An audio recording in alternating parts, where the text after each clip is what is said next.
Shalom, selamat pagi saudara yang kekasih. Pada pagi hari ini kita ingin belajar firman Tuhan lagi. Karena firman Tuhan ini adalah petunjuk kita bisa tinggal di sorga. Ini sangat penting saudara yang kekasih. Firman Tuhan ini sangat penting karena firman Tuhan ini adalah petunjuk kita supaya kita bisa masuk sorga. Saya sebagai hamba Tuhan bertanggung jawab untuk mengajarkan bagaimana caranya kita bisa masuk surga.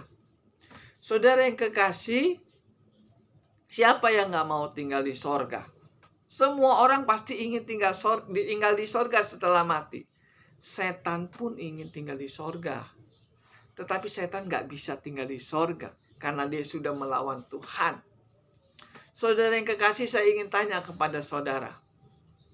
Kalau kita ingin tinggal di sorga, tetapi kita tidak mau mengikuti perintah Tuhan, atau kita tidak mau mengikuti aturan yang punya sorga, kira-kira kita bisa masuk sorga nggak? Saya ulangin lagi, kalau kita mau tinggal di sorga, tetapi kita tidak mau mengikuti aturan sorga, kira-kira bisa masuk sorga nggak? Bisa tinggal di sorga nggak? Nggak bisa, saudara yang kekasih.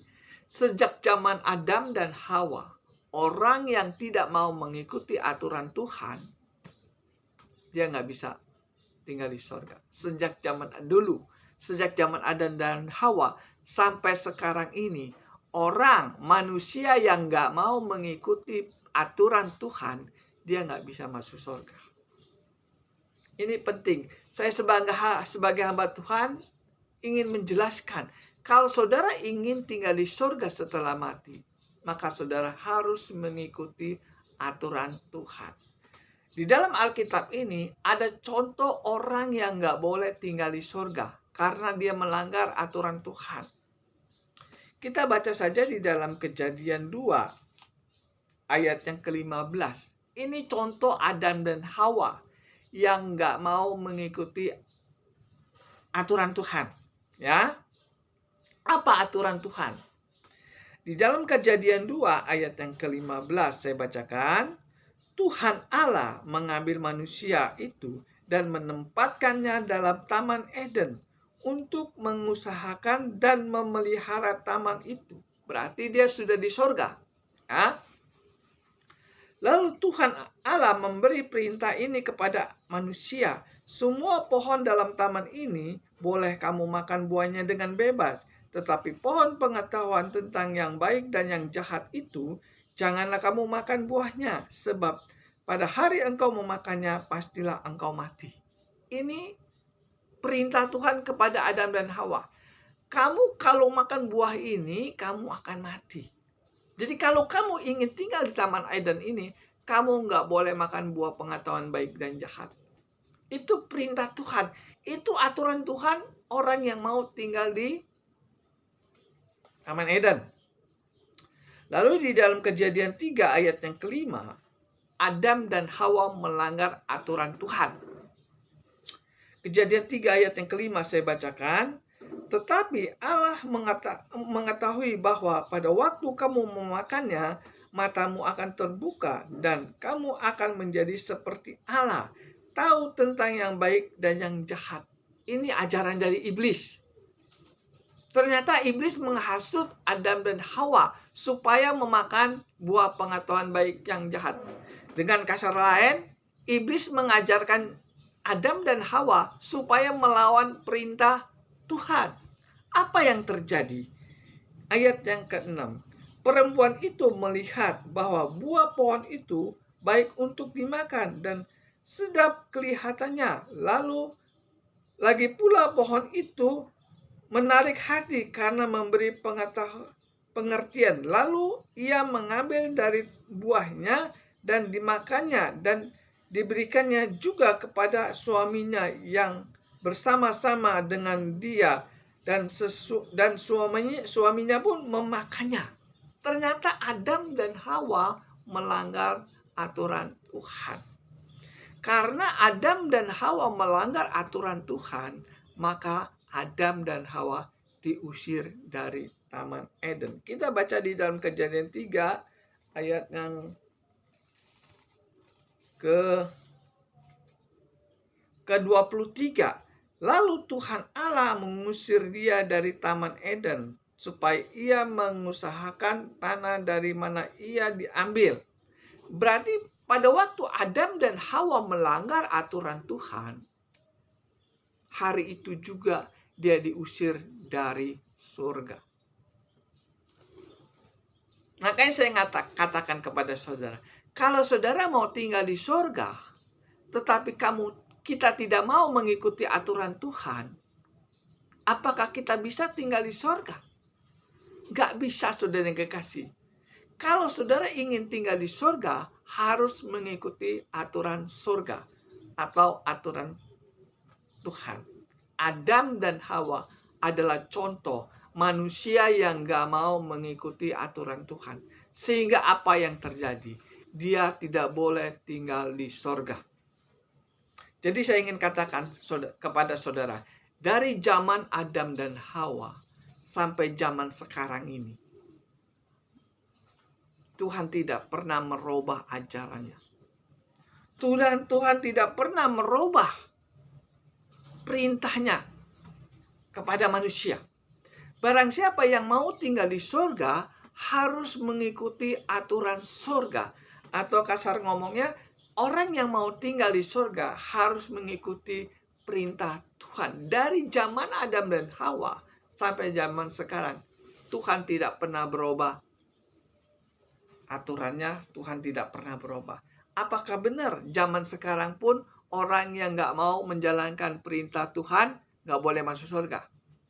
Kita baca di dalam Matius 7 ayat 21. Dari zaman Adam dan Hawa sampai sekarang aturannya tidak pernah berubah. Yang mau tinggal di surga harus mengikuti aturan Tuhan. Itu namanya konsisten. Tuhan itu konsisten, tidak pernah berubah. Iya dan amin. Matius 7 ayat 21 saya bacakan. Bukan setiap orang yang berseru kepadaku, Tuhan, Tuhan, yang akan masuk ke dalam kerajaan surga, melainkan dia yang melakukan kehendak Bapakku yang di surga. Ya, dari zaman Adam dan Hawa sampai zaman sekarang, orang yang tidak mau melakukan perintah Tuhan, dia nggak boleh tinggal di surga. Ini adalah contoh, saudara yang kekasih. Kalau saudara ingin tinggal di surga, saudara harus mengikuti aturan surga, yaitu aturan Tuhan. Orang yang sudah tinggal di surga saja, kalau dia nggak mau mengikuti aturan Tuhan, dia diusir dari surga. Yang sudah di surga aja, kalau nggak mau ikutin aturan Tuhan, nggak boleh tinggal di surga. Contoh Adam dan Hawa. Dia sudah di surga, saudara yang kekasih, di Taman Eden. Tetapi karena dia melanggar firman Tuhan, dia melanggar aturan Tuhan, dia melanggar perkataan Tuhan, maka dia keluar dari surga. Apalagi kita, saudara yang kekasih. Kita ini belum di surga. Yang sudah di surga aja kalau melanggar diusir dari surga. Apalagi kita yang belum di surga. Kalau kita melanggar perintah Tuhan, boro-boro mau masuk surga, lihat surga aja belum, nggak bisa. Ini yang saya ingin katakan. Saya sebagai hamba Tuhan hanya menjelaskan, orang yang nggak mau mengikuti aturan surga, dia nggak bisa tinggal di surga setelah mati. Kenapa saya tahu? Karena saya belajar Alkitab. Di dalam Alkitab ini ada petunjuk kita supaya kita bisa tinggal di surga. Bagaimana caranya? Apa sih petunjuknya untuk bisa tinggal di surga? Orang yang nggak mau mengikuti ajaran Tuhan, dia nggak bisa masuk surga. Jadi kalau saudara ingin mengetahui ajaran Tuhan, mau nggak mau saudara harus belajar Alkitab. Selama saudara nggak mau belajar Alkitab, saudara nggak bisa tinggal di surga. Saya sekolah Alkitab dari tahun 90. Jadi udah hampir 30 tahun saya belajar Alkitab ini. Kenapa saya belajar Alkitab? Karena saya ingin tinggal di surga setelah mati. Nih, saya ingin mengajarkan kepada saudara, apa sih perbedaan ajaran dari Tuhan dan ajaran dari iblis? Apa sih perbedaannya? Kalau ajaran dari Tuhan itu untuk kebaikan kita. Tetapi kalau ajaran dari iblis untuk kehancuran kita, itu bedanya. Sejak dari zaman dahulu sampai zaman sekarang, ajaran dari iblis itu tidak pernah berubah.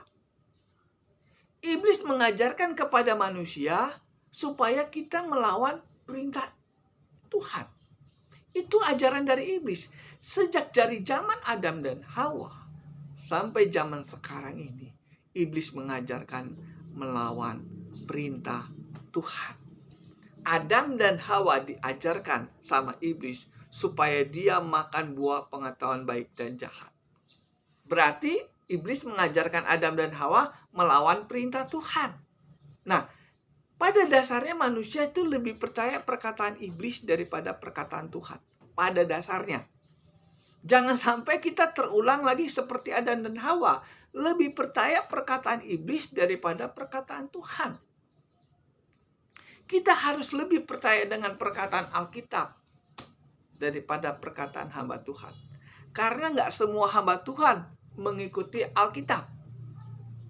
Saya ingin tanya kepada saudara, apakah ajaran iblis sudah masuk ke dalam gereja? Sudah, saudara yang kekasih. Ajaran iblis sudah masuk ke dalam gereja. Ya, kalau saudara tidak tahu, bahaya saudara yang kekasih. Ternyata dari zaman Adam dan Hawa, iblis sudah mengajarkan manusia melawan perintah Tuhan. Di sorga aja iblis berani mengajar manusia. Ya, di sorga kan Adam dan Hawa kan di sorga.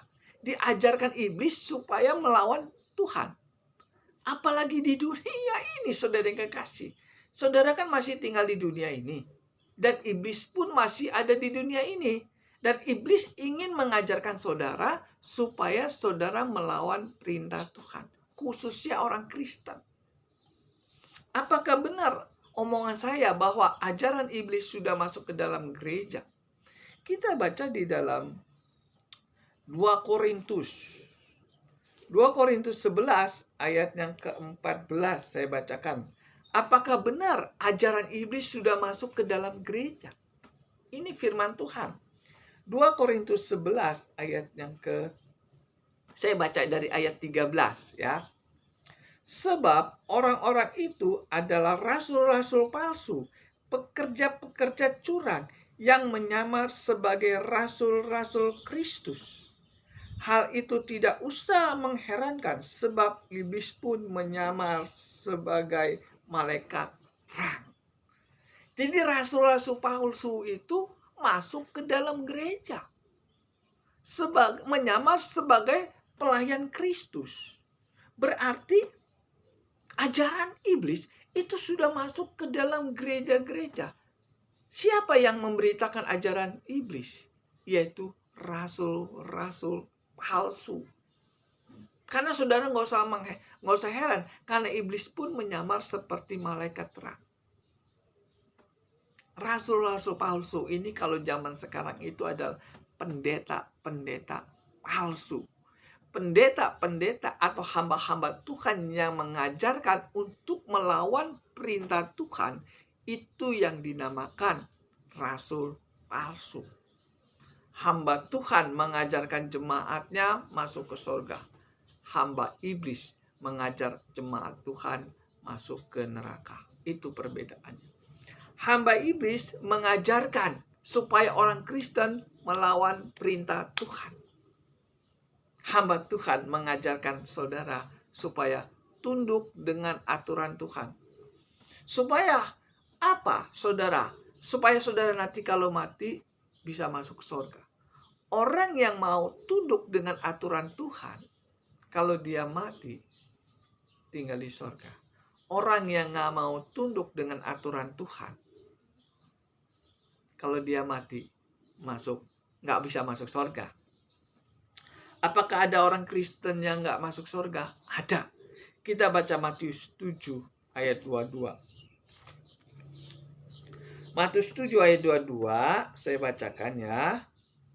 Pada hari terakhir banyak orang akan berseru kepadaku, Tuhan, Tuhan, bukankah kami bernubuat demi namamu dan mengusir setan demi namamu dan mengadakan banyak mujizat demi namamu juga, pada waktu itulah aku akan berterus terang kepada mereka. Aku berkata, aku tidak pernah kenal engkau, nyala dari hadapanku, kalian pembuat kejahatan. Ini rasul palsu. Ini pendeta-pendeta palsu yang menyamar seperti malaikat terang. Dia berkhotbah mengusir setan, mengadakan mujizat, menyembuhkan orang sakit, tetapi setelah mati nggak bisa masuk surga. Kenapa seperti itu? Karena dia bukan hamba Tuhan. Dia rasul palsu yang menyamar seperti hamba Tuhan. Saudara ingat Yesus di dalam 2 Korintus 11 ayat yang 13, kamu nggak usah heran. Iblis pun menyamar seperti malaikat. Begitu juga rasul palsu. Dia menyamar seperti hamba Tuhan yang bisa mengadakan mujizat, mengusir setan, dan mengadakan penyembuhan. Tetapi pada waktu dia ingin masuk surga, diusir sama Tuhan. Kenapa dia diusir? Tinggal di surga. Karena dia melanggar aturan Tuhan. Seperti Adam dan Hawa melanggar aturan Tuhan. Diusir, nggak boleh masuk surga. Ini adalah contoh hamba iblis yang menyamar seperti malaikat terang. Matius 7 ayat 22 dan 23. Ini adalah kasar ngomongnya iblis yang menyamar seperti hamba Tuhan. Dia berkhotbah. Dia mengusir setan pakai nama Yesus. Dia mengadakan mujizat pakai nama Yesus. Dia menyembuhkan orang sakit pakai nama Yesus. Ini seperti malaikat terang. Tetapi pada dasarnya mereka adalah penjahat-penjahat. Nyala engkau dari hadapanku, kalian pembuat kejahatan. Ini susah untuk dibongkar, saudara yang kekasih. Kalau kita nggak ngerti kebenaran firman Tuhan, kita nggak bisa membedakan mana itu hamba Tuhan, mana itu hamba iblis. Karena hamba iblis itu menyamar seperti malaikat terang. Karena dia bisa mengadakan mujizat pakai nama Yesus, mengusir setan, tetapi dia tidak bisa masuk surga. Kenapa bisa begitu? Karena dia melanggar perintah Tuhan. Hamba iblis membawa orang Kristen masuk neraka. Matius 23 ayat yang ke-15 ya, saya bacakan ya. Celakalah hai kamu orang-orang Taurat dan orang-orang Farisi, hai kamu orang-orang munafik, sebab kamu mengarungi lautan dan menjelajahi daratan untuk menobatkan satu orang saja menjadi penganut agamamu, dan sesudah ia bertobat kamu menjadikan dia orang neraka. Ini hamba iblis yang menyamar menjadi hamba Tuhan. Ini hamba iblis yang menyamar jadi pendeta. Dia menginjil kemana-mana. Tetapi setelah orang itu bertobat, ternyata orang itu bukan dibawa ke surga, tapi dibawa ke neraka. Kenapa bisa begitu? Karena firman Tuhan sudah mengatakan, iblis menyamar seperti malaikat terang. Iblis sudah masuk ke dalam gereja, ingin membawa umat Tuhan masuk ke dalam neraka, bukan ke surga. Makanya di dalam Hosea 4 ayat 6 di situ dikatakan, umatku binasa karena tidak mengenal Allah. Kalau saudara nggak ngerti Alkitab, saudara nggak mengenal Allah dengan benar, maka saudara akan ditipu oleh hamba-hamba iblis yang menyamar menjadi pendeta. Nah, saya ingin katakan kepada saudara, apa sih ciri-ciri hamba iblis? Hamba iblis mengajarkan anak Tuhan untuk melawan perintah Tuhan. Dari zaman Adam dan Hawa, iblis tidak pernah mengajarkan kita menuruti perintah Tuhan. Dia selalu mengajarkan kita supaya melawan perintah Tuhan. Saudara yang kekasih, banyak hamba Tuhan yang melawan perintah Tuhan. Saya ingin katakan apa adanya. Saya tidak menambahkan firman, saya tidak mengurangkan firman Tuhan. Bahwa di akhir zaman ini, banyak hamba-hamba iblis yang menyamar menjadi pendeta. Saya ngomong apa adanya. Saudara yang kekasih, kalau saudara puluhan tahun sudah menjadi orang Kristen, saudara nggak mengerti kebenaran firman Tuhan, pasti ada yang salah. Setahu saya, kalau saudara belajar Alkitab setahun 2 tahun, pasti saudara ngerti Alkitab. Orang anak sekolah SD aja 6 tahun lulus, betul nggak? SMP 3 tahun lulus, SMA 3 tahun juga lulus, kuliah 3 tahun atau 4 tahun bisa lulus. Masa kita puluhan tahun nggak ngerti Alkitab? Betul nggak? Anak SD aja 6 tahun lulus, saudara yang kekasih. Dia naik tingkat. Masa kita menjadi orang Kristen puluhan tahun nggak ngerti Alkitab, nggak lulus-lulus? Kenapa bisa begitu? Kita yang salah atau diajar sama hamba iblis yang menyamar seperti hamba Tuhan? Makanya banyak orang Kristen nggak tahu kebenaran. Saya ingin katakan kepada saudara yang kekasih, kalau saudara ingin tinggal di sorga, tetapi saudara tidak mau mengikuti aturan sorga, kira-kira bisa masuk sorga nggak? Nggak bisa. Sejak zaman dulu sampai zaman sekarang, aturan Tuhan tidak pernah berubah. Orang yang nggak mau mengikuti aturan Tuhan, dia nggak bisa tinggal di sorga. Itu ajaran dari Tuhan. Tetapi ajaran dari iblis, dari zaman dahulu sampai zaman sekarang, ajaran iblis supaya kita melawan perintah Tuhan. Tuhan suruh mengatakan 1 Tesalonika 4 ayatnya ke-7. Kamu dipanggil bukan untuk melakukan apa yang cemar, tetapi apa yang kudus. Ini perintah Tuhan. Kalau saudara mau mengikuti perintah Tuhan, melakukan apa yang kudus, maka pada waktu saudara mati, saudara masuk ke dalam surga. Apakah benar orang yang melakukan perintah Tuhan masuk surga setelah mati?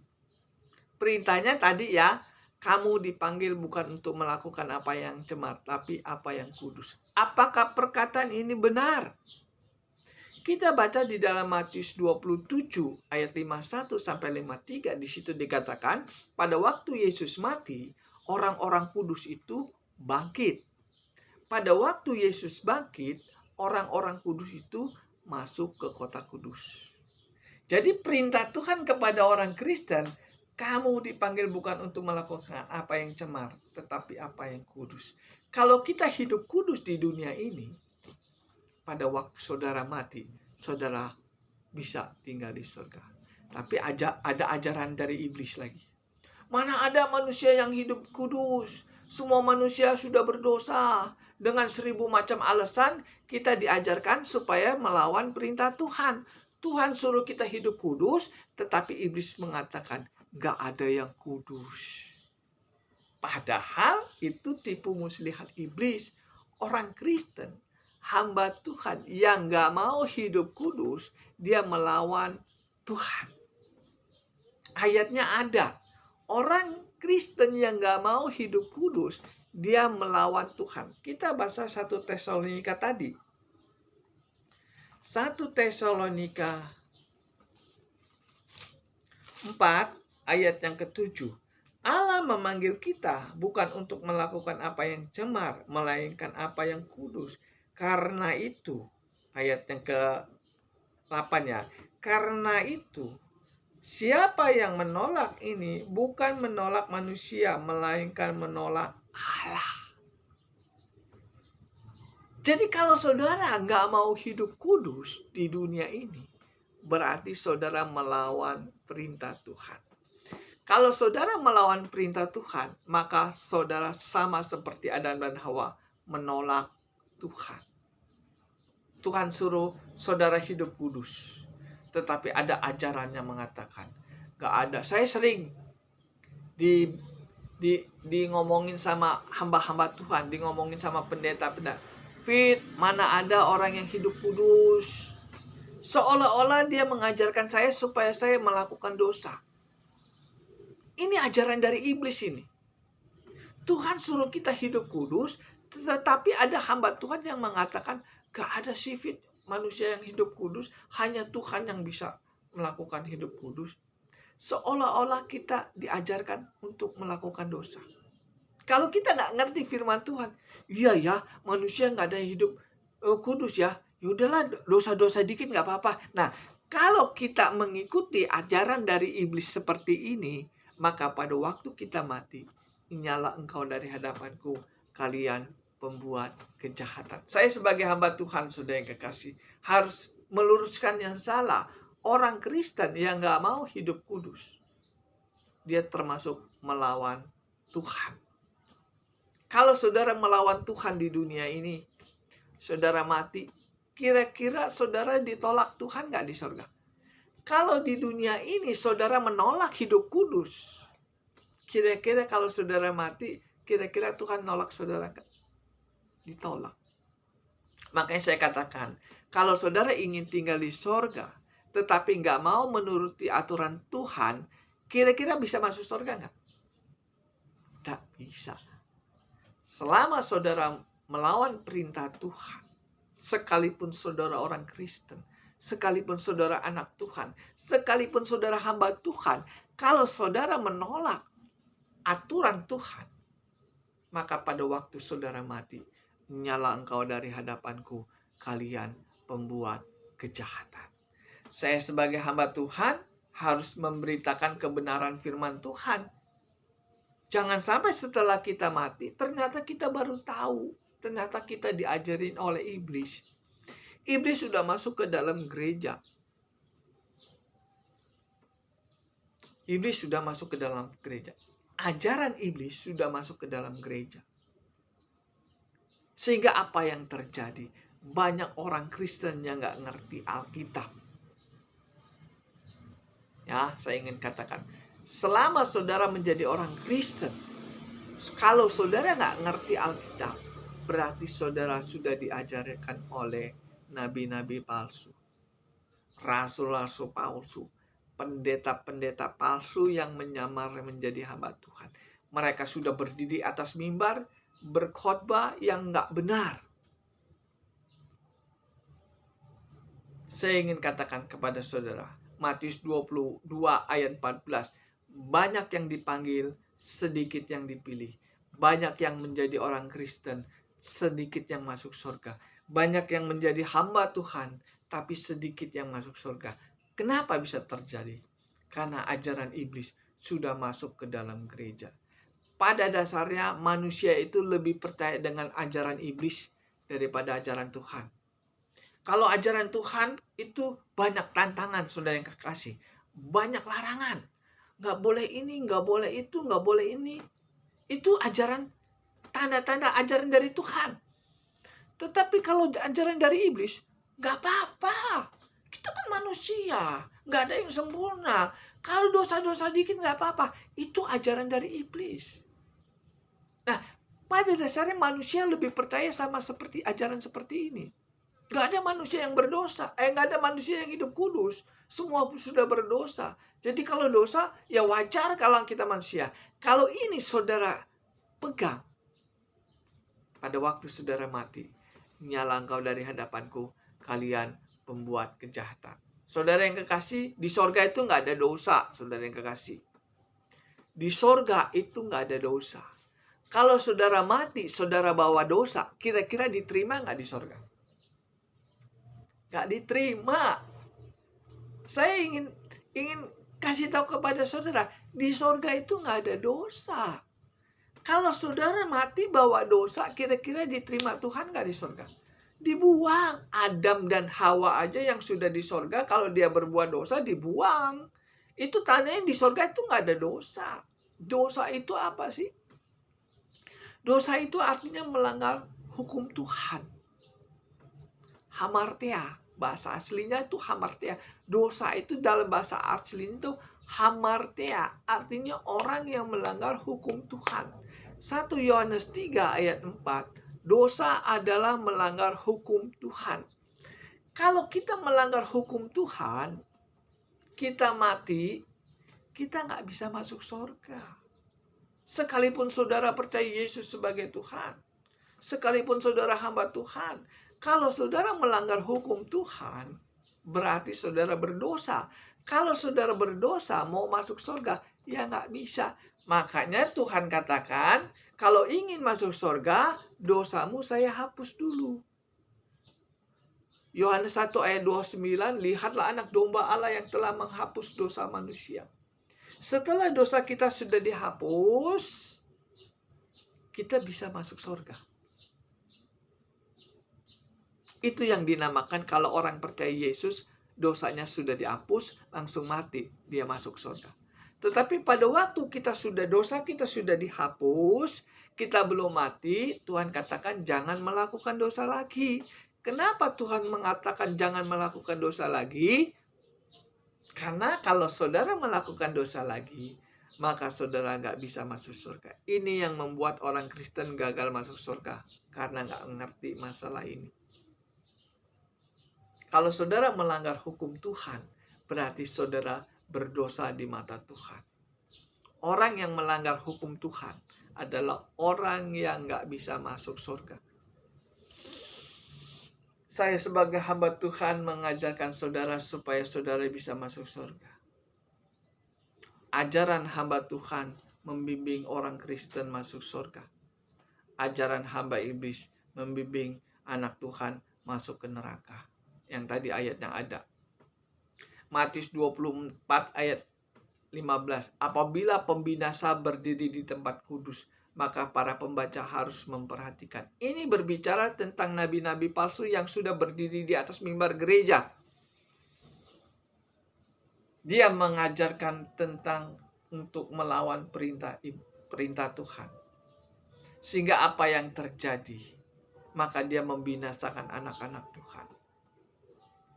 Saya sebagai hamba Tuhan bertanggung jawab menjelaskan masalah ini. Saya susah sekali berkhotbah di dalam gereja. Kenapa? Karena di dalam gereja itu sudah banyak hamba-hamba iblis yang menyamar seperti hamba Tuhan.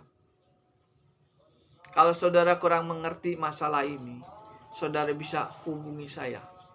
Saya nggak mencari uang, saya nggak mencari kedudukan, saya nggak cari jabatan. Saya hanya sebagai hamba Tuhan memberitakan kebenaran firman Tuhan.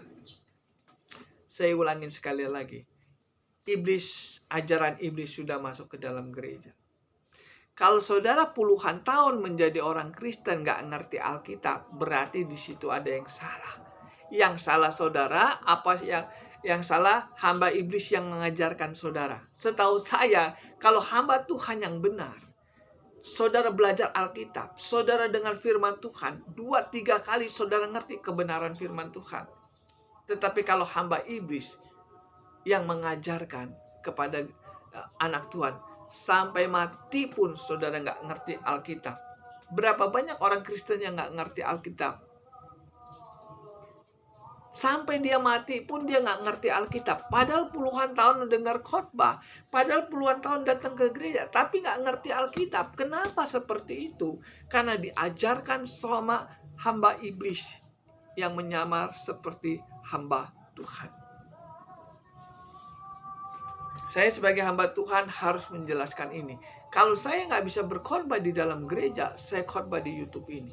Tugas saya mengajarkan saudara supaya bisa masuk surga setelah mati. Saya ulangin lagi. Kalau saudara ingin tinggal di surga, tetapi kita tidak mau menjalankan perintah Tuhan, kira-kira bisa masuk surga nggak? Nggak bisa. Dari zaman-zaman Adam dan Hawa sampai sekarang, orang yang mau tinggal di surga harus mengikuti aturan Tuhan. Harus melakukan perintah Bapa yang di surga. Saya ingin tanya kepada saudara, sudah berapa tahun saudara menjadi orang Kristen? Sudah berapa tahun saudara menjadi hamba Tuhan? Apakah saudara melakukan perintah Bapa yang di surga? Kalau saudara tidak mau melakukan perintah Bapa yang di surga, kalau saudara mati, jangan harap bisa tinggal di surga. Karena Matius 7 ayat 21, bukan orang yang berseru Tuhan, Tuhan yang masuk dalam kerajaan surga, tetapi yang melakukan perintah Bapa yang di surga. Bukan orang yang berdoa yang masuk surga, tetapi orang yang melakukan perintah Tuhan. Bukan orang Kristen yang masuk surga, tapi orang yang melakukan perintah Bapa yang di surga. Bukan hamba Tuhan yang masuk surga, tetapi orang yang melakukan perintah Bapa yang di surga. Apakah saudara selama ini melakukan perintah Bapa yang di surga?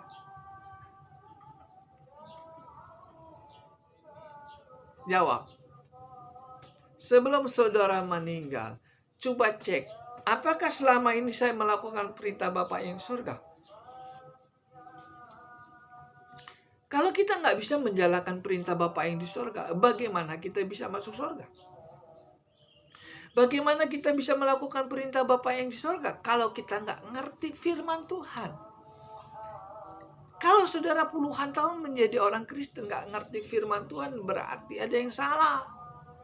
Jangan hanya mengandalkan percaya saja masuk surga, mujizat masih ada. Kalau itu terjadi, maka saudara sudah diajarkan oleh hamba iblis. Hamba iblis tidak akan mengajarkan firman Tuhan. Dia hanya mengajarkan percaya saja masuk surga, mujizat masih ada. Firman Tuhan itu nggak diajarkan. Saya kadang-kadang bingung sekarang di akhir zaman ini. Banyak hamba Tuhan nggak mengajarkan firman Tuhan yang benar. Mereka mengajarkan menghayal masuk surga. Benar nggak? Saudara perhatikan saja di akhir zaman ini. Saya ingin katakan sekali lagi, kalau saudara ingin masuk surga, saudara harus ikut aturan surga. Aturan surga sudah dicatat di dalam Alkitab ini. Ya. Kita baca lagi di dalam Roma. Benar nggak omongan saya? Roma 14 ayat yang kelima. Saya bacakan ya. Roma 14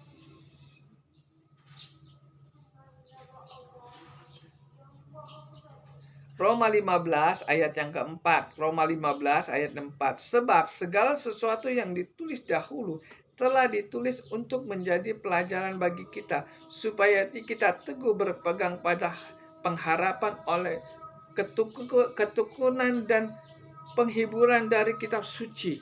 Apa yang saya katakan di mimbar di YouTube ini, semuanya sumber dari kitab suci ini. Dari Adam dan Hawa sampai sekarang, Tuhan tidak pernah berubah. Ajaran Tuhan tidak pernah berubah. Barang siapa yang mau tinggal di surga harus ikut aturan Tuhan. Matius 7:21. Bukan orang yang berseru Tuhan-Tuhannya masuk dalam kerajaan surga, tetapi orang yang melakukan perintah Bapa yang di surga. Hamba iblis takut dengan ayat ini. Hamba iblis yang menyamar menjadi pendeta takut dengan ayat ini. Makanya ayat ini nggak pernah dikupas di dalam gereja-gereja. Ya, karena apa? Ajaran iblis sudah masuk ke dalam gereja. Kalau saudara kurang mengerti masalah ini, saudara bisa hubungi saya. Kita berdoa. Tuhan Yesus, terima kasih atas firman-Mu pada pagi hari ini. Engkau sudah mengajarkan kami tentang tinggal di surga. Tuhan berkati orang yang mendengar YouTube saya ini, dan berkati saya yang sebagai hamba-Mu yang memberitakan kebenaran Tuhan. Terima kasih Tuhan, di dalam nama Yesus. Haleluya. Amin.